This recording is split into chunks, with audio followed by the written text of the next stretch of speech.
Hey everyone, it's Catherine. I'm pretty sure I'm in the last year of school, unless I go to an MBA program or get my PhD or master's, I'm pretty sure this is the last time I'll ever be in sort of a classroom setting. So I figured I might as well spill all of my best kept secrets for how I've done well academically. I haven't been a 4.0 student for my entire life, but I was in high school, which was a hot minute. And I've interacted with a lot of 4.0 students. I'm friends with a lot of straight A students. I know people who have achieved it. It's not impossible. So I want to share the habits that I've collected and I've seen others do over the years to pretty much guarantee them a stellar GPA, if not a perfect 4.0. Number one, during the first few weeks of the semester, which are usually known as syllabus week, where most of the time during syllabus week, you just chill, you show up to class, you read over the syllabus, you get out of there, and you don't think about school too much.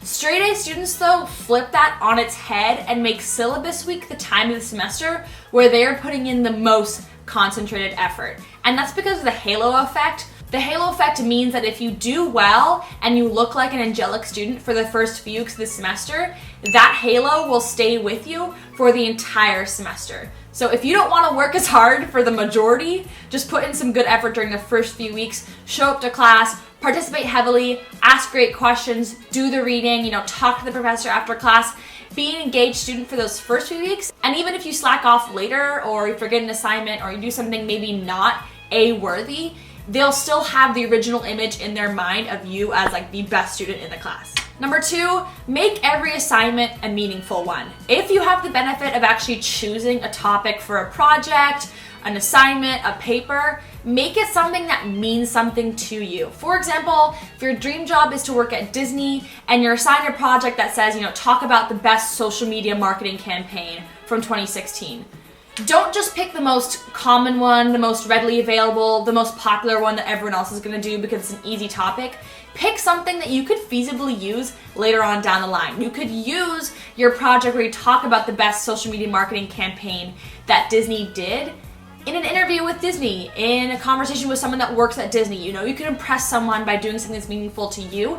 And also, if you pick a topic you're passionate about, you're going to do a lot better on that assignment than just a topic that is easy or accessible. Number three, if you didn't know, you can actually send assignments to your teachers and professors early and have them review them before they're officially due. A lot of times, if you just ask them, hey, if I send this to you a week in advance, can you check over it, make sure it meets up to the expectations, I'm on the right track, or this one line of thought makes sense. If you send them your papers, your essays, your projects, and just say, look at that outline, look at the rough draft, look at something in about 5 minutes, they can give you the critique early on so you can fix that and get the better grade on later. Number four, A students review their flashcards not only forwards, but backwards. So most of the time when we make flashcards, we'll have a term and a definition, and when we see the term, we'll think about the definition. But also make sure you're reviewing the flashcards so that when you see the definition, you know the term. On tests, they won't always say, define this theory. Sometimes it'll just say, explain this concept using a theory you learned in class. If you just studied the definitions of the flashcards, you won't be able to think of the theories on their own. You'll just know when you see that theory, it's this definition. Kind of hard to explain and understand, but make sure you know it both ways. Number five, most of the A students I have ever known have used really extensive checklists, to-do lists, planners, calendars. They have everything written down because the easiest way to give up a perfect grade is just to let one tiny assignment slip through. Letting just one reading or one handout or one pop quiz slip through can hurt your grade for literally no reason. My advice is to keep all of those assignments in the same place. In the beginning of the semester, determine where you want to store everything.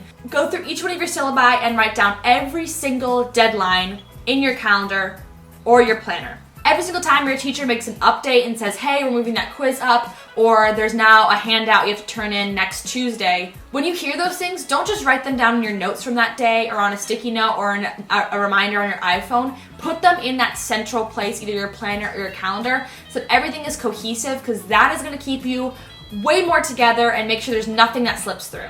Number six is kind of controversial, but sit in the front row. I feel like a lot of the reasons people don't want to sit in the front row are the reasons you should.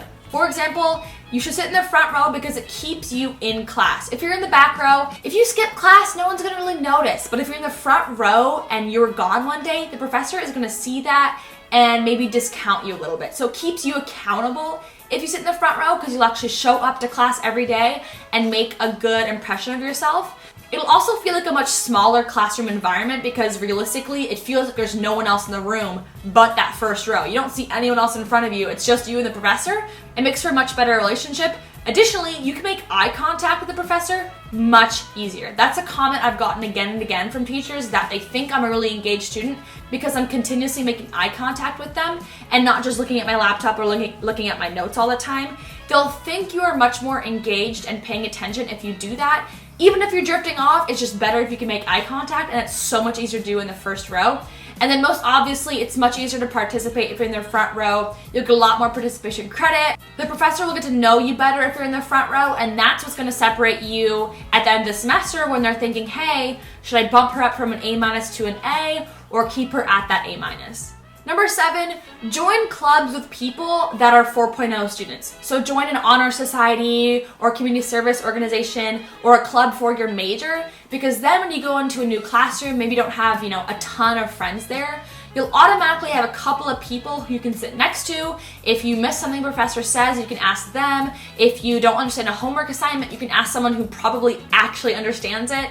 And when it comes time to form group projects, you'll have the most competent people in the class in your group, so you're already set up to do better because you have other people with you that can kind of comfort you and keep you on the right track for that class's grade. Number 8, most underrated, A students get sleep. I know you can probably think of a lot of exceptions to this rule, but overwhelmingly the best students are the ones that are the most rested, most prepared for the day. I think we all think we're like superhuman and can pull all-nighters and can get 3 hours of sleep every night and still do super well because we see the good grades we get. But you're gonna do so much better if you just put in the time to make a sleep schedule for yourself. Say, I'm gonna get ready for bed at 10:30 every day, be in bed by 11, wake up at 7. That rhythm is gonna do you loads of good. You can listen to me now or listen to me later, but I promise you the second you start doing that, you'll notice a dramatic difference in your ability to pay attention during class and really, really be a better student. I'm sure I left some things out, so if you can think of further tips that I didn't mention, leave those down below. We can start a sort of forum for getting good grades. I'm going to be spilling the rest of my secrets about how to be a better student on this channel throughout the rest of my semester, so subscribe to see those updates. If not, thank you so much for watching. I'll see you all next time, and Katherout.